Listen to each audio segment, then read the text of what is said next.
తరాలు మారినా, యుగాలు మారినా, విధానంలో మార్పు కానీ రాచరికం, వ్యవస్థ, రాజకీయం, చదరంగం ఇవన్నీ కామన్ అన్నమాట.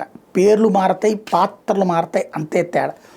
అమెరికా ఇప్పుడు పెద్దన్న పాత్ర పోషిస్తోంది, చక్రవర్తి పాత్ర పోషిస్తోంది, మిగతా వాళ్ళని సామధాన భేద దండోపాయాలు ఉపయోగిస్తుంది. ఒకప్పుడు తనకు పోటీగా ఉన్నటువంటి రష్యాని ఆ ప్లేస్ నుంచి పక్కకు కూర్చోబెట్టి అంతర్జాతీయంగా అది ఆడే ఆటకి కారణం చేతిలో ఉన్నటువంటి ఆర్థిక వనరు. ఆ రోజుల్లో కూడా చక్రవర్తులు సక్సెస్ అయ్యేవాళ్ళు అంటే అట్లాంటి ఆర్థిక వనరుల రీత్యానే సక్సెస్ అవుతూ ఉండేవాళ్ళు.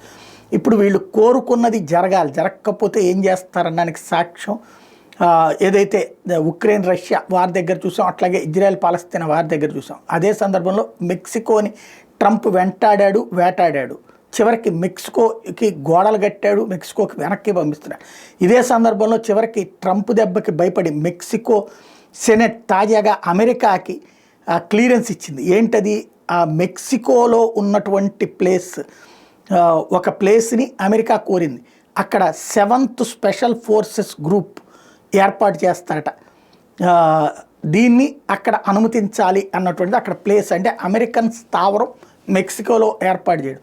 దానికి బదులుగా మెక్సికోకి అమెరికా సైనికులు ట్రైనింగ్ ఇస్తారు.